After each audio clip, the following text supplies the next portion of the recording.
to our podcast.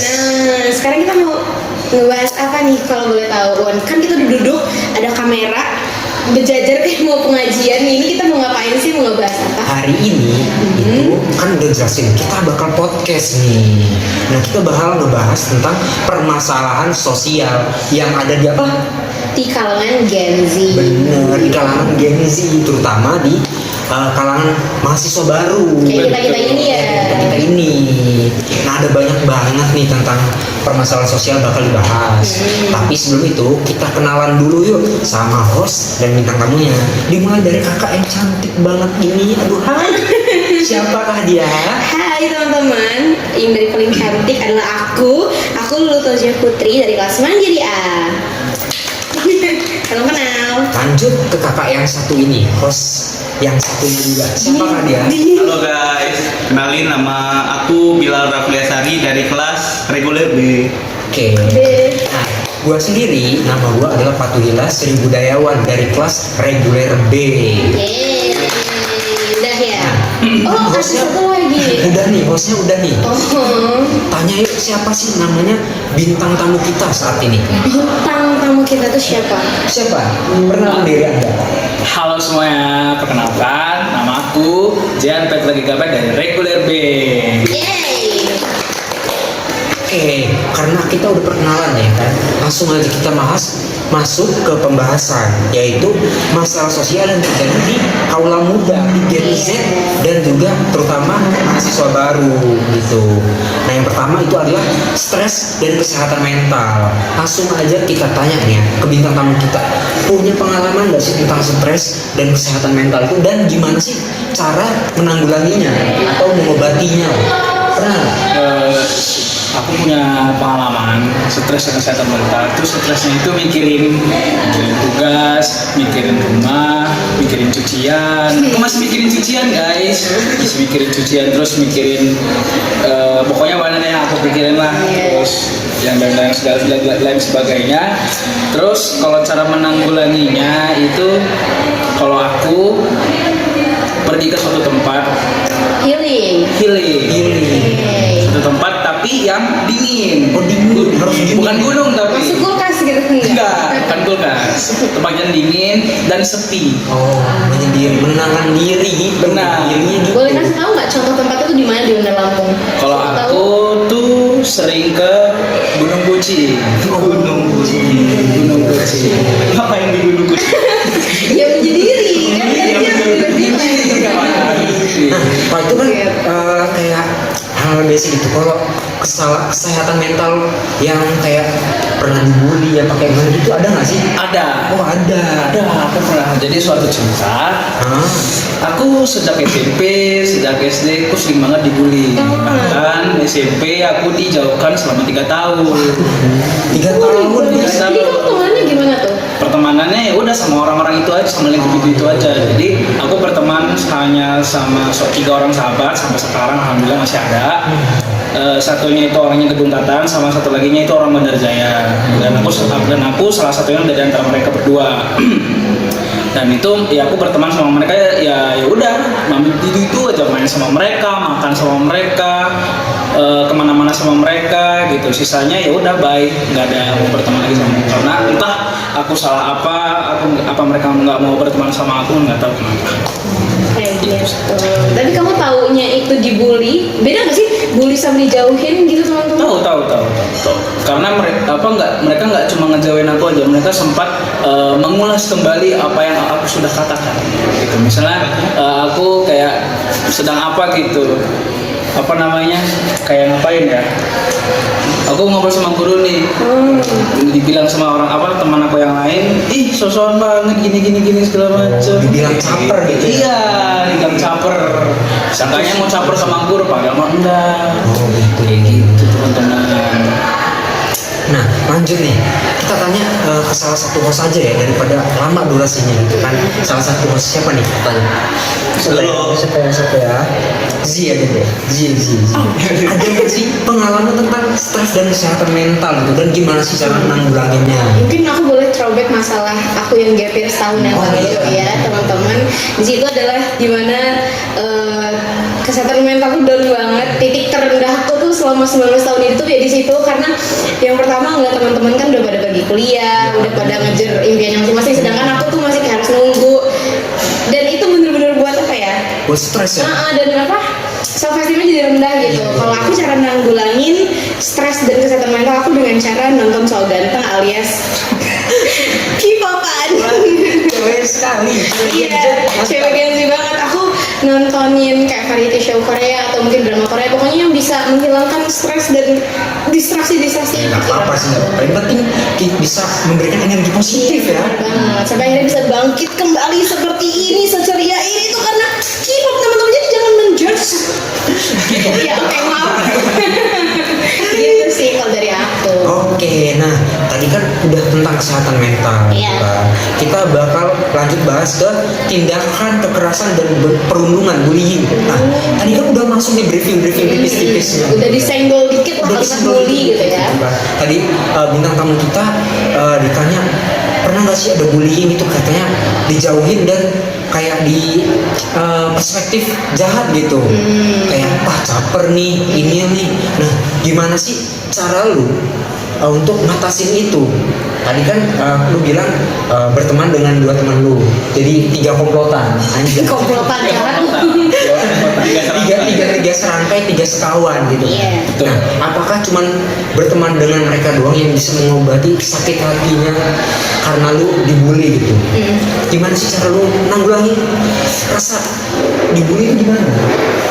Ya kalau sama mereka sih, sama temen sama tiga orang ini, ya aku masih berteman saja sama mereka. Iya. Dan cara mengobatinya pergi main sama mereka tiga ini. Terus kalau misalnya ya teman-teman aku yang lainnya, ya udah nggak usah dianggap saja, anggap saja itu hanya angin lalu. Oh, dibiarin aja. Oh, jadi kamu nggak coba untuk reach out ke mereka gitu ya? Jadi terserah mereka mau Iya, berperspektif terserah. apa gitu. Biarin aja. Tutup kuping berarti. Kuping. Tapi pernah nggak sih punya refleks sendiri kayak, ih aku kenapa ya kok bisa digituin sama mereka gitu? Pernah. Bahkan aku pernah berpikir kenapa kok aku tuh digituin terus gitu. Tapi nggak nemu jawabannya. Gak mau jawabannya apa. Oke, berarti ini problemnya di mereka lah ya. Kok bisa ngeliat kayak gitu? Tak patut teman-teman yang Nggak begitu. boleh, nggak boleh. Nggak boleh. Iya. Nah, kita tanya nih ke host kita yang ganteng ini nih. Kak Bilal, ada nggak sih pengalaman dibully atau melihat pembulian? Dan gimana cara nanggulanginnya menurut lo? Kalau menurut aku sendiri, aku orangnya nggak pernah ngebully, apalagi dibully ya. Karena aku tuh orangnya terlalu welcome sama semua orang gitu. Oh ya. Ada sih kan, kayak pernah satu SD sama dia. Oh, satu Jadi, SD. Satu SD. Oh, Teman lama. ternyata. Jadi dia salah satu yang bully kamu enggak ya? Enggak dong. Oke. Denny, aku ini ngeliat Denny ada kan, kami tuh nongkrongnya biasanya SD itu di pojokan kelas kan. Nah, dia tuh dirundung lah di situ. Terus saya karena aku ini kesian ngeliat dia, jadi aku ngerangkul dia lah gitu. Tapi kamu ikut dibully gak waktu? Enggak, beda dong itu candaan tak benar aja. Karena awalnya dibully itu agak gimana gitu ya. Jadi kita tuh ngenalin dia ke teman-teman lainnya secara pelan-pelan, jadi biar nggak Menerima ya? Dan diterima secara pelan-pelan gitu. Oh iya. Seperti itu. Itu. Oke, nah kan udah dibahas nih perundungan dan pembulian. Nah kita lanjut nih yang Gen Z banget nih, Apa tuh? yang maba banget. Ketergantungan pada teknologi. Bener Waduh. banget. Ini yang kita pegang juga teknologi. Iya, atau teknologi yang buat ngerekam juga teknologi. Nah, menurut lo nih, gimana sih tentang ketergantungan sama teknologi? Lo ketergantungan nggak? Sama cara mengatasinya tuh gimana sih menurut lo? Kalau cara mengatasinya ya kasih waktu jeda aja, mungkin yang bisa memanage ya. Kadang para gengsi nih masih pada scroll TikTok, Instagram, YouTube dan lain-lain. Sekarang itu kalau bisa memanage aja lah, maksimal 2 jam ataupun 3 jam itu pun sudah cukup ya. Ataupun bisa dilanjutkan dengan kegiatan-kegiatan yang lain seperti nyapu, membersihkan rumah dan lain-lain. Itu kan banyak sih hal kegiatan positif Iya. Oh, dia. Kegiatan fisik ya, fisik. untuk kayak bersihin rumah atau berinteraksi sosial juga bisa. Betul. Pergi main. Benar. Nah, kalau menurut gue sendiri ya, gue ini orangnya juga sedikit ketergantungan sama teknologi. Apalagi kalau untuk tugas-tugas tuh, waduh, AI, Iya, GPT gitu kan. Itu kan marak banget. Iya, marak banget. Tapi cara nanggulanginya dan menguranginya itu untuk tidak ketergantungan dan menumpulkan otak yang kritis gitu kan. Kita tuh harus ngasah otak dengan sangat amat biasa lah pokoknya. Biar Gimana kritis tuh gitu. caranya, Wan? Ya, baca literasi kita harus kita banyakin gitu kan. Dipahami. Ya dipahami juga. Nah kalau kita ketergantungan sama teknologi, sama ChatGPT itu akan mengumpulkan pemikiran kritis kita. Iya. Nah boleh pakai ChatGPT atau teknologi, tapi ada caranya. Kita cari itu sebagai rangka aja, kita pahami, habis itu kita cari yang lain. Iya, Mungkin di Google Scholar gitu kan, jurnal, berita. Nggak plek-tiplek lah Iya, gitu. nggak plek-tiplek gitu. Jangan copy paste. Setuju sih. Untuk nguranginnya juga itu kan mungkin kita tadi kayak kata Jen tuh untuk melakukan kegiatan-kegiatan positif gitu kan, kita harus cari hobi.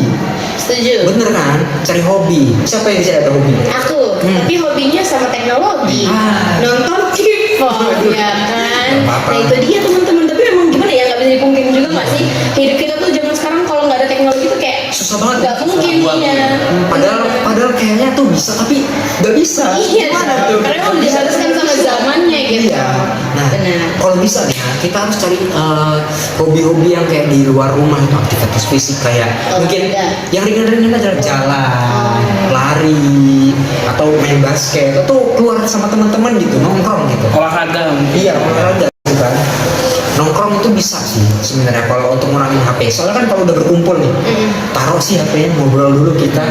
Udah lama gak ketemu, jangan sampai teknologi itu menjauhkan yang dekat dan mendekatkan yang jauh. Betul. Harus dekat semua kalau bisa.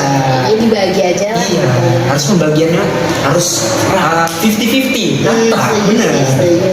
Aku mau ngasih sedikit tambahan boleh nggak? Kan kita sebagai Gen Z nih, Boleh banget.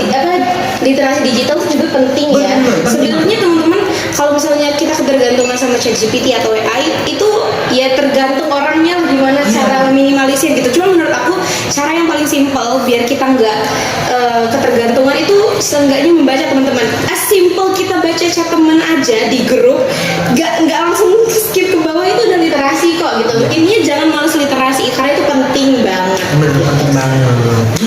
Udah nih bahas ke tergantungan sama teknologi. Kita lanjut ke masalah berikutnya. Masalah keterampilan komunikasi. Mabah banget gak sih? Iya, Masih miskom ya. takut-takut, miskomunikasi, ngobrol sama teman baru gitu.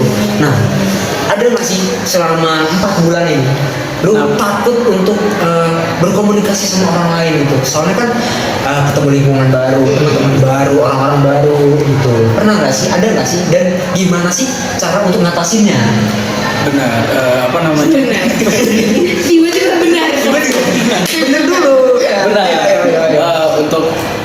Untuk aku masuk ke kuliah ini, jujur aku takut sama dunia kuliah. Aku tuh. Aku takut. Jangan gitu. Iya.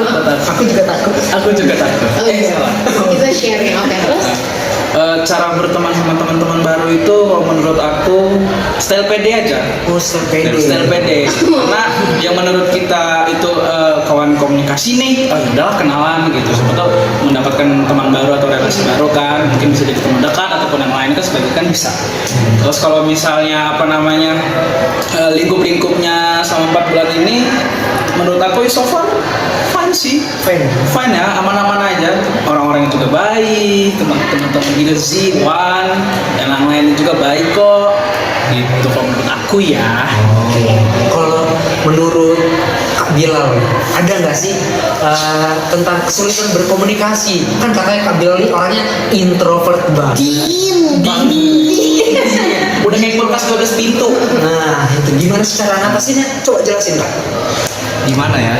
Dia tuh bingung kan sekarang. Nah itu dia teman-teman permasalahan yang sedang terjadi.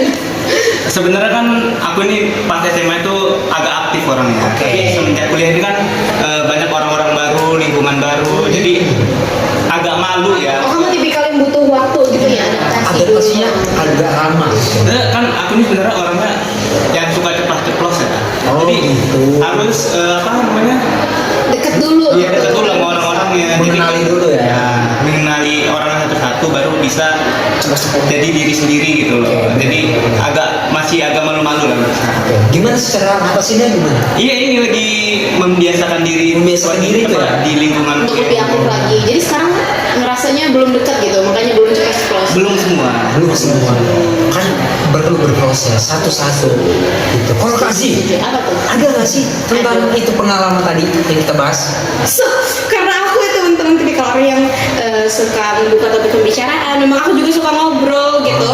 Aku nggak ngerasa kesulitan sih, tapi waktu kejadian pernah ngalamin kesulitan itu pernah, yaitu balik lagi waktu aku gap year, aku mau ketemu teman-teman tuh takut, malu, karena pasti pembahasannya atau pertanyaan tuh bakal ditanyain kayak lagi kuliah di mana gitu kan, pasti bakal down banget kan, kayak aku belum kuliah, aku nunggu setahun dulu, itu sedih banget sih. Tapi cara menanggulanginya dengan tetap sama kayak Jen sih, style pede aja. Style pede ya.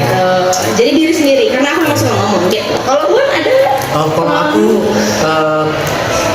orangnya emang introvert ya, sedikit introvert. Mungkin bisa untuk sedikit membaca situasi gitu. Harus membaca situasi, membaca orang-orangnya dulu gitu.